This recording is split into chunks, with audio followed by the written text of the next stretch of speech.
하나님께 더 큰 박수 올려 돌리십시오. 아멘. 할렐루야.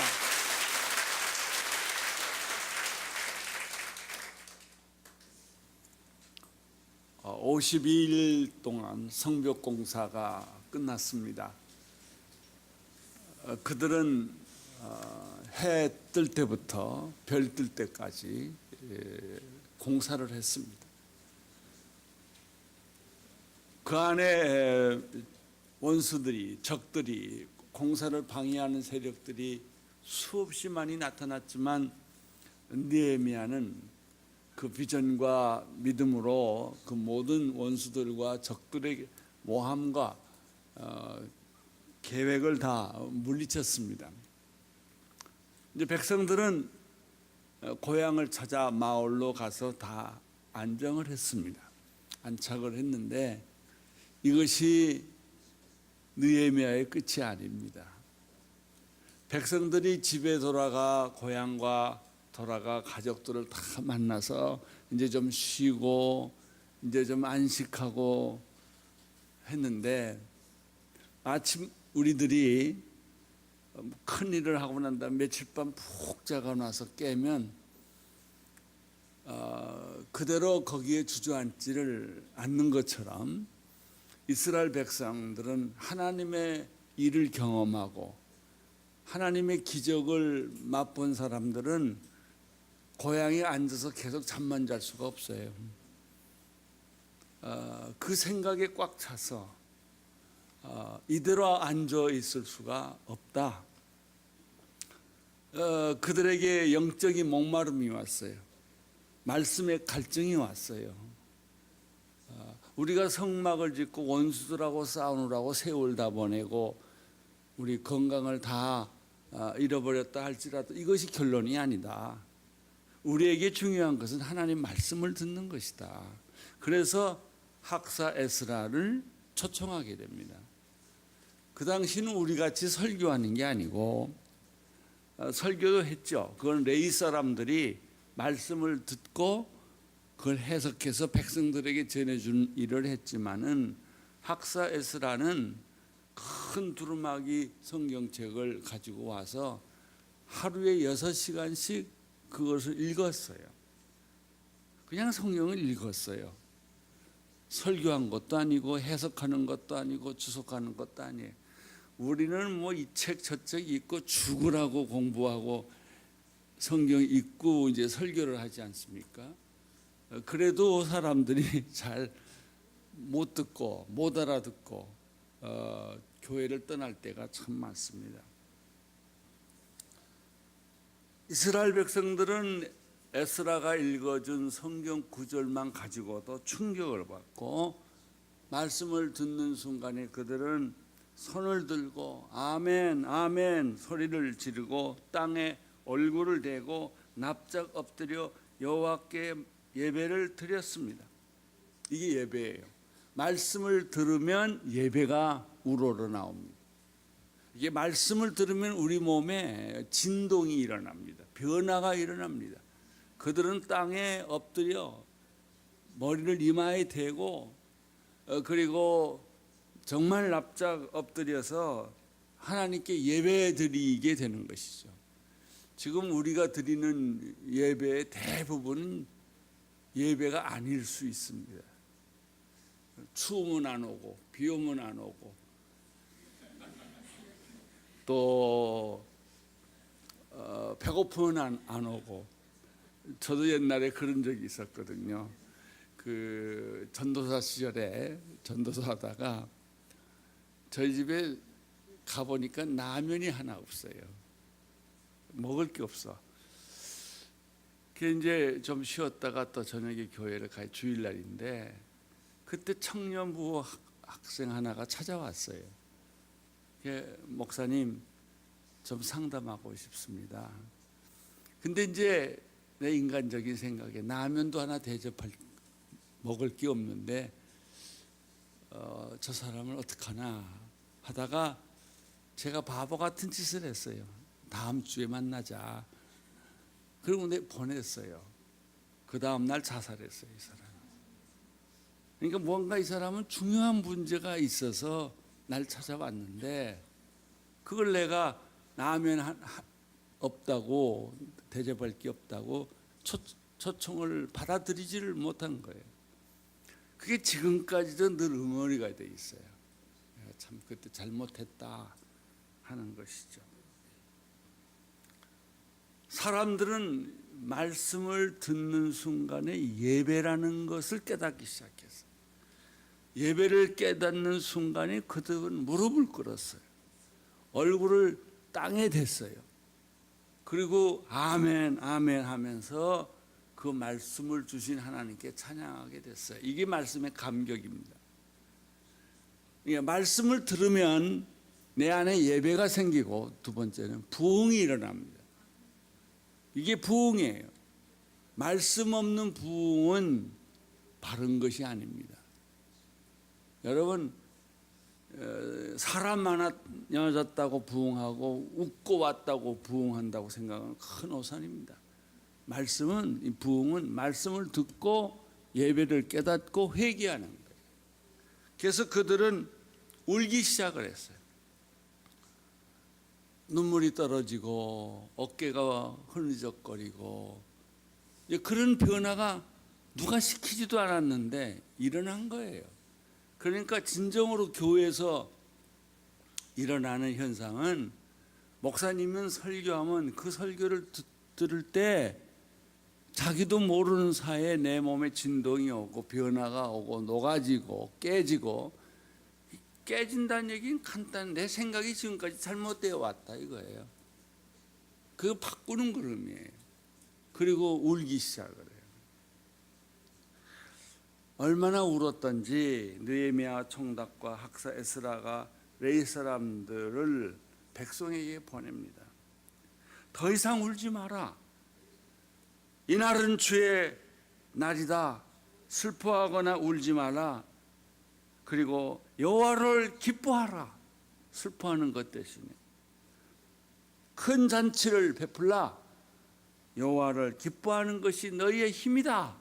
이렇게 말씀했어요. 그러니까 이걸 좀 더 쉽게 설명하면, 말씀을 아무 기대감이 없이 기대감이 있죠. 듣다가 그 말씀이 내 안으로 들어오니까 예배가 생기기 시작을 하고, 눈이 열리고 귀가 터지고 가슴이 터진 거예요.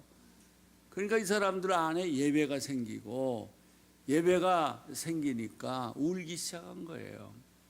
너무 울어서 말린 거예요. 이 제사장이 울지 말라고. 차라리 오늘은 너희들이 진짜 회개를 했다면, 회개만 평생 할 수 있어요? 또 회개하고 나면 눈물 닦고 또 열심히 살아야죠. 지금은 주의 날이고 지금은 하나님의 날이기 때문에 찬양하고 기뻐하라. 이렇게 권면을 했습니다. 여기서 첫 번째 우리가 발견하는 것은 말씀의 재발견. 다시 말하면 말씀을 깨닫는 것. 말씀 한만 읽고 들어봐야 깨닫지 못하면 무슨 소용이 있어요? 말씀을 듣고 깨닫는 게 있어야 돼요. 내 생각을 바꿀 수 있는 게 있어야, 이게 말씀이에요. 그렇게 됐을 때 부흥이 시작이 됩니다. 이게 첫째 날이에요. 첫째 날 이런 일이 있었는데, 둘째 날도 학사 에스라를 초청했어요. 또 들려주시오.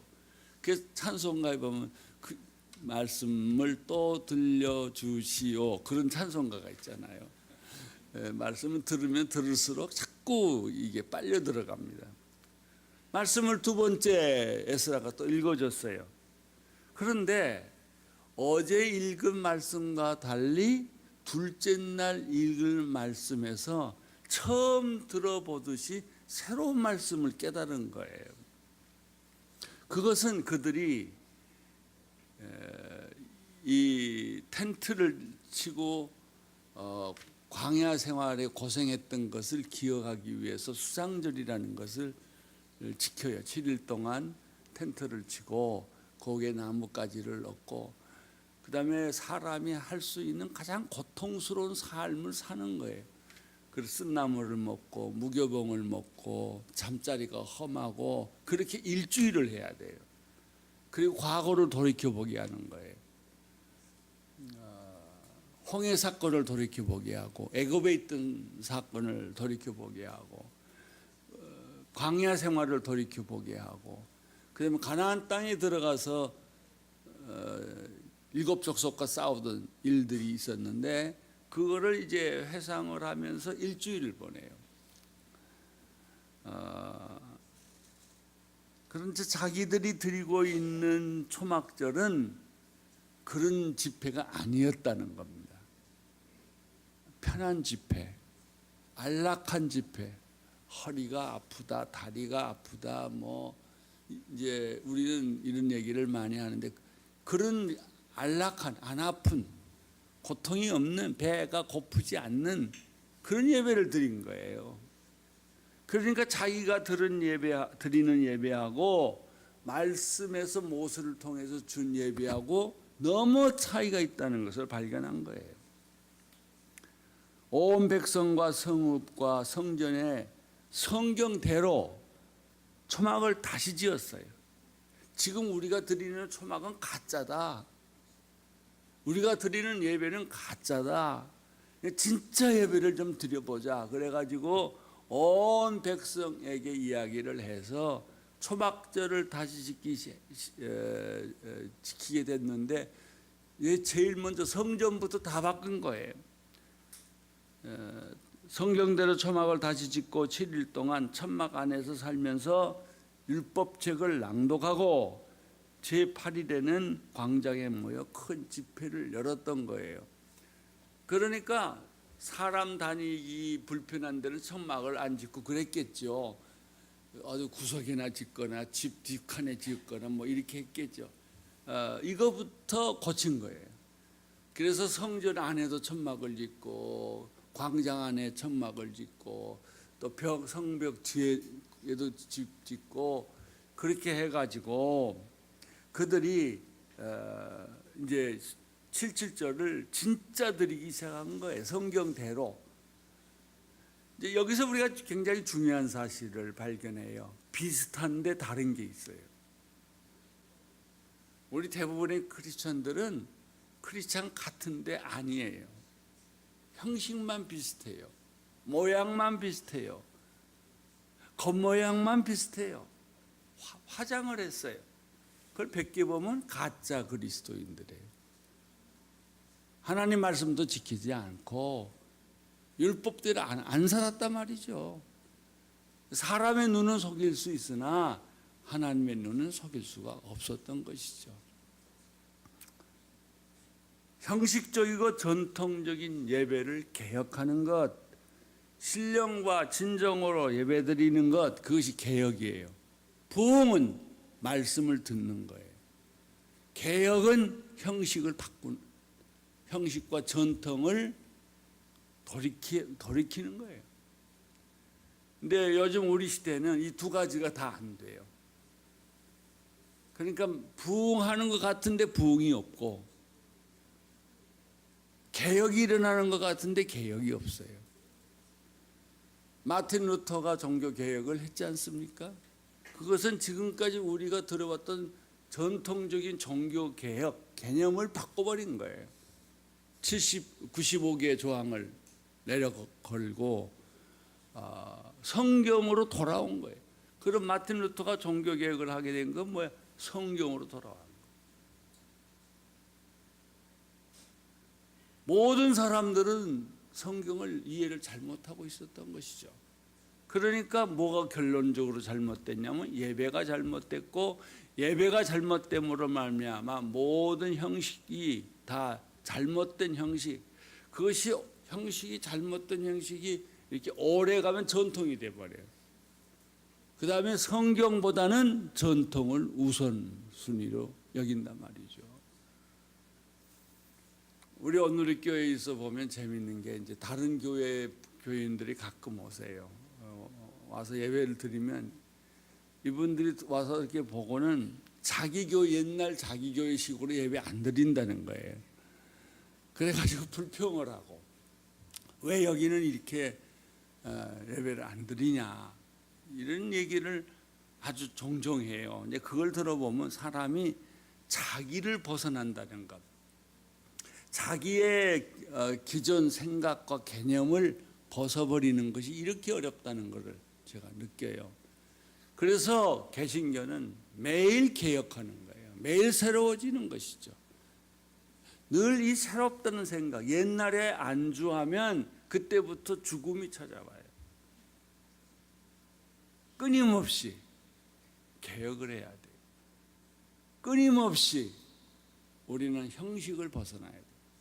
그리고 새로운 형식을 만들고 그 새로운 형식이 또 지나가면 전통이 되는 거죠. 또 바꾸고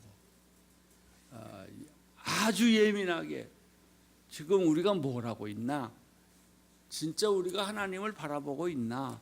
이거를 날마다 자기를 성찰하고 우리 자신을 돌아보는 것, 그것이 부흥이요 개혁이라는 얘기예요. 자, 느헤미야 9장 1절을 보십시오. 그달 24일에 이스라엘 백성들이 모두 모여 금식하고 베옷을 입고 머리에 흙먼지를 뒤집어 썼습니다. 그리고 스스로 모든 이방 사람들과의 관계를 끊고 제자리에 선 채로 자기들의 죄와 자기 조상들의 죄악을 고백했습니다. 24일이면 3주, 그러니까 3주가 지났어요. 성벽 공사 다 마치고 3주가 지났는데 그 3주가 지나는 동안에 그들은 말씀을 듣고 회개하고 그리고 변화를 받기 시작했어요. 특별히 예배의 변화. 저는 일본 교회가 변하려면요 예배가 변해야 됩니다. 이렇게 계속 전통적으로 예배를 드리면 벗어날 길이 없어요. 새로운 예배, 신령과 진정으로 드리는 예배, 사람이 규정해 놓고 하는 식의 예배는 점점 감옥에 갇히게 되는 것과 똑같습니다. 서울에서도 부흥하는 교회들은 자기 나름대로 새로운 예배, 진정으로 드리는 예배를 드리기 위해서 몸부림치는 걸 볼 수가 있어요. 금식하고 베옷을 입고 머리에 흙먼지를 뒤집어 썼다는 것은 무엇을 의미하면 회개했다는 표적이에요. 금식, 베옷, 머리를 뒤집어 쓰는 것은 회개했다는 말이고, 그 다음에 진정한 회개가 뒤따른다는 얘기가 그 다음에 나와요. 뭐냐면 스스로 모든 이방 사람들과의 관계를 끊고, 그건 뭐냐면 지금까지 내가 세상에서 세상 사람들처럼 살아온 것을 다 회개한 거예요. 우리가 얼마나 세상적으로 사는지 아세요? 우리 아이들은 더 말할 것도 없어요. 주일날 1시간 유년주일 학교 하죠. 애들은 일주일 내내 세상 교육을 받고 있어요. 누가 이기겠어요? 그나마 부모님들이 애들을 도와주지 않으면 애들은 자랄 때부터 게임, 인터넷 뭐 이런 데 다 빠지게 돼 있어요.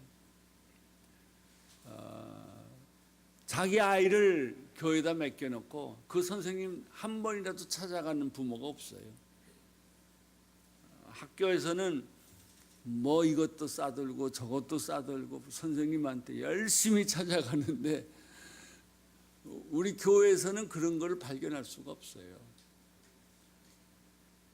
어떻게 우리 아이들이 믿음을 갖겠어요?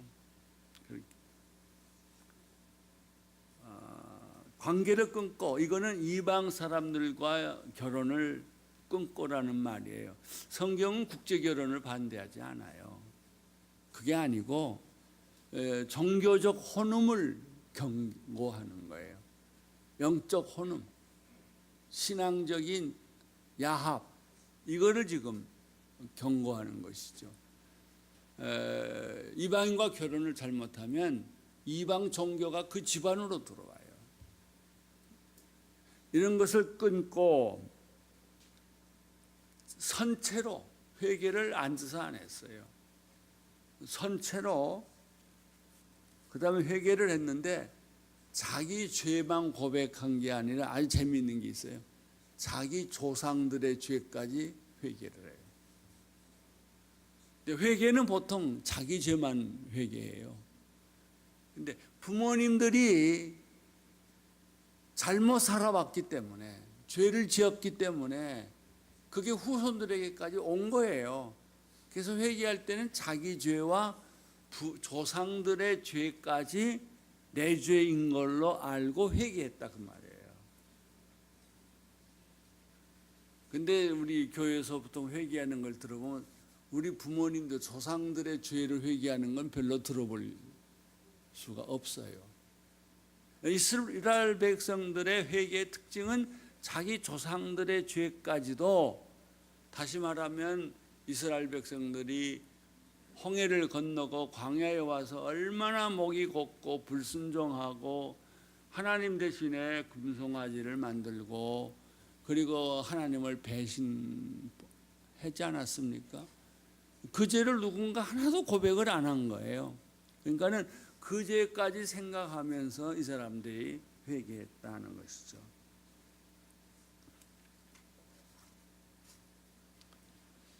왜 회개가 계속될까? 회개는 한 번 하고 나면 끝나는 것인데 이 사람들이 계속 회개를 해요. 그 이유는 계속 말씀을 들었기 때문에. 말씀을 들으면 어저께 안 보이던 말씀이 오늘 보여요. 이게 큐티예요. 우리가 그렇게 늘 보던 말씀인데 안 보여 그냥. 근데 어느 날 말씀을 읽는데 비수가 되고 망치가 되고 그것이 폭포수처럼 나를 친단 말이죠. 내 가슴을 흔들어 놓는단 말이에요. 이게 말씀이에요. 이게 말씀 난 다 읽었다고 그런 소리 하지 마세요. 난 100번 읽었다. 100번 읽어도 101번 읽을 때는 또 새로워요. 그게 제게 일어나는 사건이에요. 제가 설교를 하는 사람이기 때문에 대부분의 말씀은 모르는 게 없잖아요. 다 한번 읽어봤잖아요.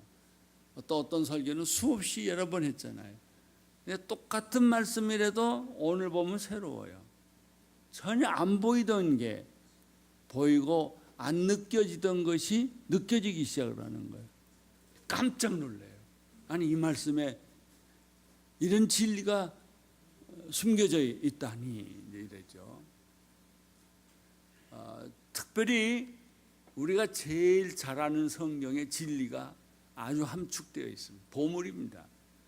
잘 아는 찬송가는 잘 알기 때문에 안 불러요. 잘 아는 성경도 하나님은 세상을처럼 사랑하사 이거 설교하는 사람 별로 없어요. 근데 그 본문을 가지고 설교하려고 생각하면은 안 보이던 게 막 자꾸 보여요. 내 믿음만큼 성경이 보여요. 내 지식만큼 성경이 보이는 게 아니고 내 믿음과 영적 상태만큼 성경이 열려요. 그것을 보고 그것을 느끼고 전율하고 또 회개하고. 그래서 나의 요즘의 숙제는요, 내가 믿고 있던 예배가 또 전통이 되지 않았나, 또 형식이 되지 않았나, 과거에 집착하고 있지 않는가, 이것이 끊임없는 나에 대한 질문이에요.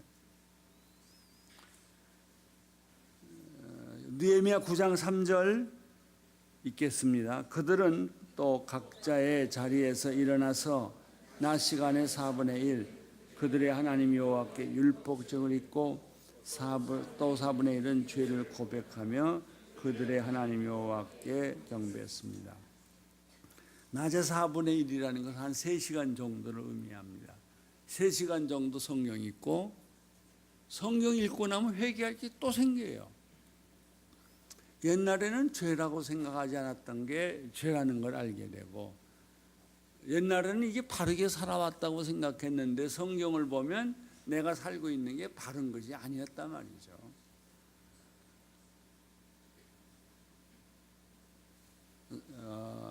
죄를 고백하고 경배와 찬양을 한 거예요. 자, 느헤미야 9장 4절 5절 같이 읽겠습니다. 시작. 레이 사람인 예수와 밤이 막기 스바냐 분이 스바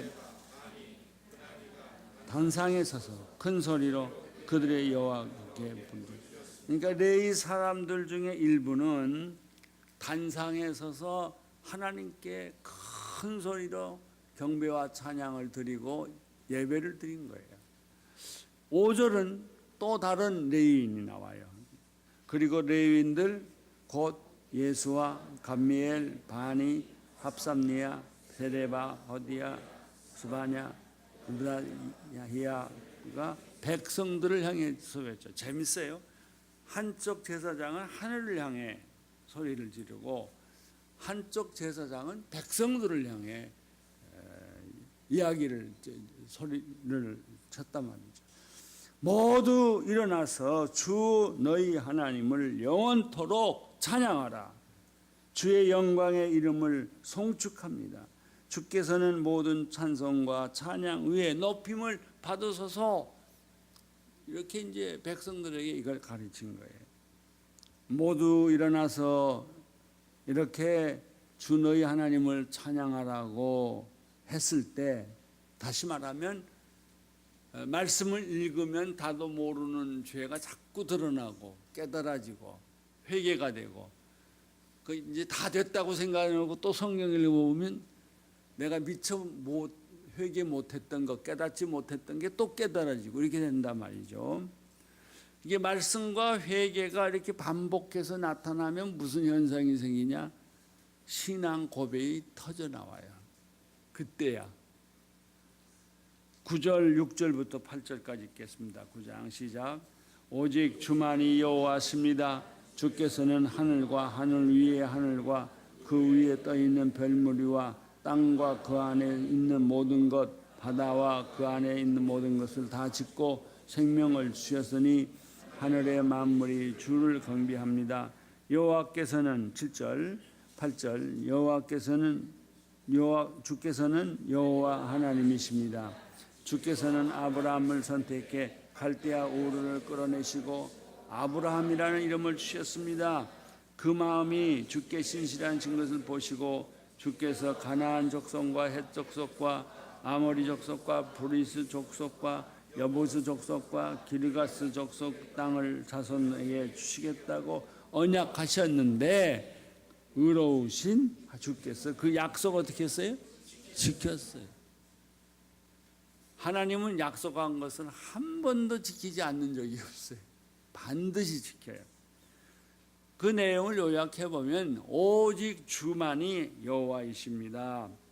주께서는 하늘과 하늘 위의 하늘과 땅 위에 그 위에 떠 있는 별무리와 땅과 그 안에 있는 모든 것, 바다와 그 안에 있는 모든 것을 다 짓고 생명을 주셨으니 하늘의 만물이 주를 경배합니다. 이런 신앙 고백을 하는 거예요.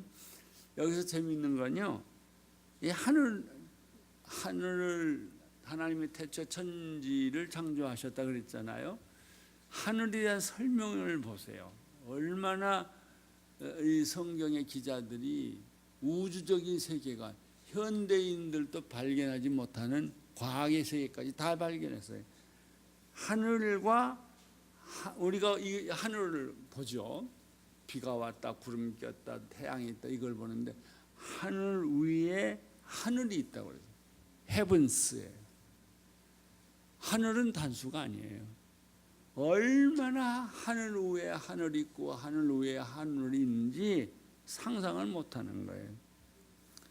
그리고 그 위에 떠 있는 별무리들, 이 사람이 생각하는 우주 공간, 세계관이 이렇게 아주 놀라운 거예요. 별무리와 그 땅에 그 안에 모든 것, 그리고 막 바다도 얘기하고 다 이런 거 다 하나님이 지었다는 거죠. 그거를 보통 사람들은 보면 자기가 눈에 보이는 것만 얘기하는데 이 기자는 그렇게 설명을 했어요. 하늘 위에 하늘이 있고, 이제 그게 은하수를 만들잖아요. 은하수가 1000억 개가 있다고 그러잖아요. 그 은하수의 무리가 1000억 개인데 그 1000억 개를 담고 있는 것이 또 1000억 개 있다고 그래요. 이 하늘이 얼마나 큰지 우리는 상상을 못하는 거죠. 이게 다 하나님께서 주신 것입니다. 주께서는 여호와 하나님이시며 아브라함을 부르셔서 언약을 이루셨습니다. 이제 9절부터 15절까지 쭉 읽어보십시오. 시작. 주께서 우리 조상들이 이집트에서 고난받는 것을 보시고 또한 그들에게 홍해에서 부르짖는 소리를 들으시고 표적과 기사와 그 모든 대신들에게 그 땅의 모든 백성들에게 보내셨습니다. 이집트 사람들이 그들에게 얼마나 교만하게 굴었는지 주께서 하신 것입니다. 이렇게 해 주께서 오늘의 명성을 얻으셨습니다. 주께서는 우리 조상들 앞에서 바다를 갈라 그들이 마른 땅을 딛고 건너가게 하셨지만 그들을 핍박하는 사람들은 깊은 물에 돌을 던지듯이 깊음 속에 쳐넣었습니다. 그들은 낮에는 구름 기둥으로 인도하시고 밤에는 불기둥으로 갈 길을 비춰주셨습니다. 주께서는 시내산에서 내려오셔서 그들에게 말씀하시고 의로운 규례와 참된 율법과 선한 율례와 계명을 그들에게 주셨으며 주의 거룩한 안식을 그들에게 알려주시고 주의 종 모세를 통해 계명과 율례와 율법을 가르쳐 주셨습니다. 그들이 굶주렸을 때 하늘에서 양식을 내려주셨고 그들이 목말랐을 때 바위에서 물을 내어 먹이셨습니다. 그리하여 주께서 전에 손을 들고 그들에게 주기로 맹세하신 땅에 들어가 차지하라고 하셨습니다. 이것은 이 내용은 여러분이 잘 아는 내용이죠. 다 아는 내용이에요. 과거에 일어났던 내용이에요. 그것을 다시 우리 마음속에 회상하도록 만들어주는 말씀이에요. 그래서 어떤 사람들은 그렇게 말하죠. 미래란 우리의 과거다.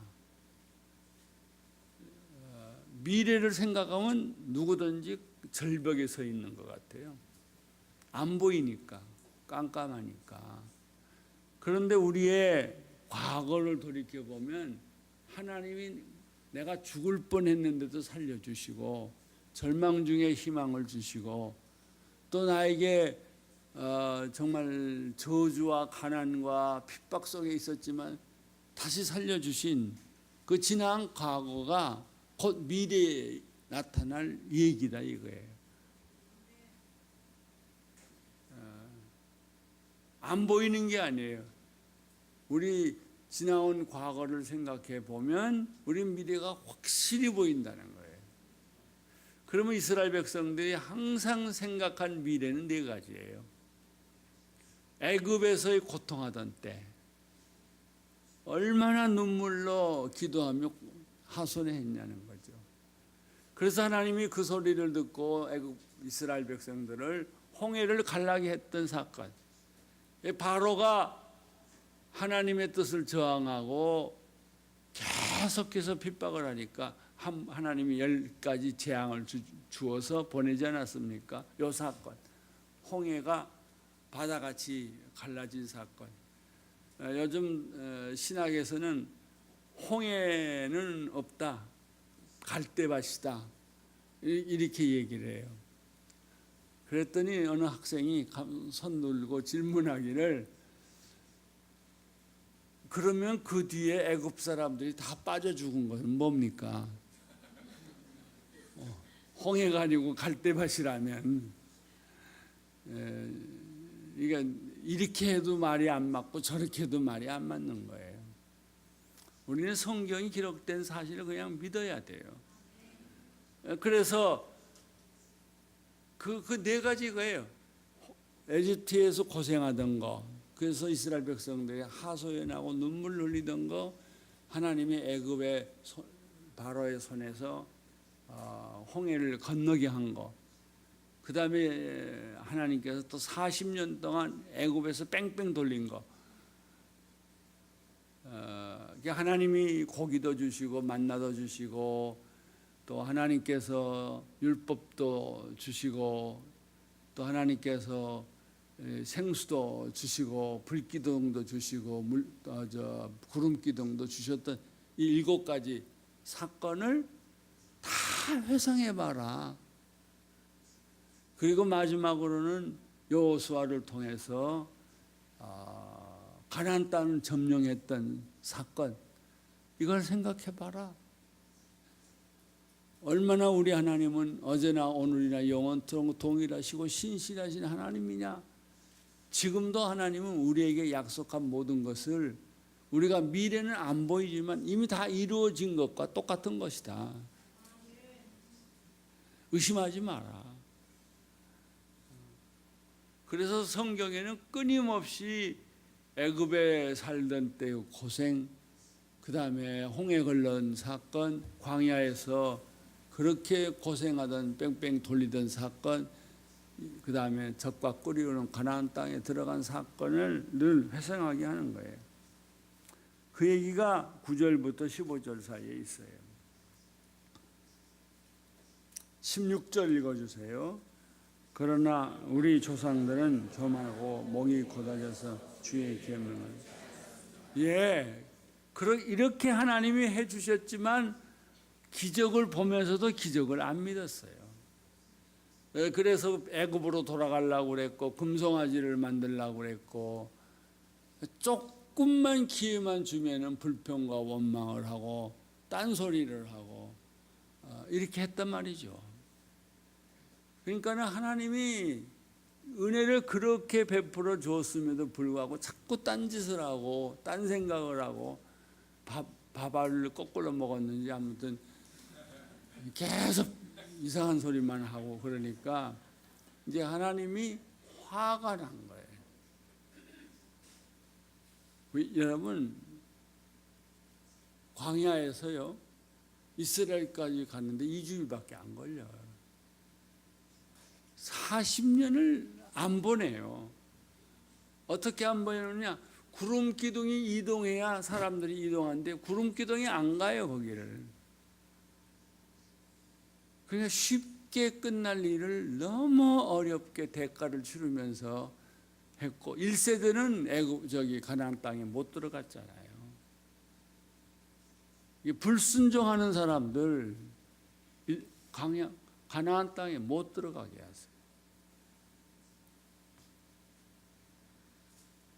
그래서 이 사람들은 우리들의 죄뿐만 아니라 조상들의 교만과 불순종한 사건을 기억하면서 우리 조상들의 잘못한 것을 용서해 주십시오라고 기도한 거예요.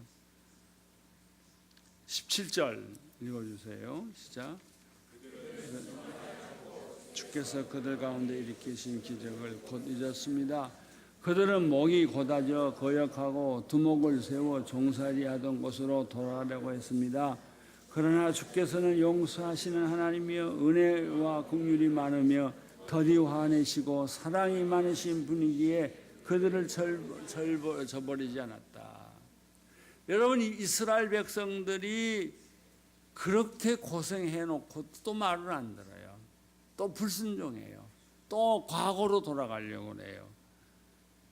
그러나 여기 중요한 메시지는 이거예요. 그러나 우리 하나님은 용서하시는 하나님이요 은혜와 공유를 많으시며 더디 화를 내시고 사랑이 많으신 분이기 때문에 비록 그렇게 했다 할지라도 이스라엘 백성을 버리지 않았다. 18절 읽어주세요. 그들이 자기 위에 송아지를 부어 만들고 이것이 바로 너를 에집트에서 인도내한 너희 하나님이다 라고 하며 하나님을 모독할 때도 이스라엘 백성이 그렇게 했을 때도 하나님은 그들을 용서했다 그 말이에요. 품어주셨다. 그것이 곧 느헤미야 시대의 사람들의 모습하고 똑같은 거예요. 그것이 곧 우리 시대의 사람들하고 똑같은 거예요. 과거에 이런 기록을 수없이 반복되지만 이거를 성경을 읽고 우리가 회개했으면 좋겠는데 그렇게 하지 않는다는 것이죠. 자기 고집, 자기 교만, 목이 곧은 백성 계속 그런다는 것이죠. 19절부터 22절까지 계속 읽겠습니다. 주께서는 주의 큰 공일로 그들을 광야에 버려두지 않으셨습니다. 낮에는 구름 기둥이 떠나지 않고 그 길을 인도했고 밤에는 불기둥이 그들의 간 길을 비켜 비춰주셨습니다. 또 주의 선한 영이 주어 그들을 가르치셨습니다. 주께서는 그들 입에 만나가 끊어지지 않게 하시고 그들이 목마르면 물을 주셨습니다. 주께서 그렇게 40년 동안 광야에서 그들을 돌보셨기에 그들이 부족한 것이 없었습니다. 옷도 낙지 않고 발도 부르트지 않았습니다.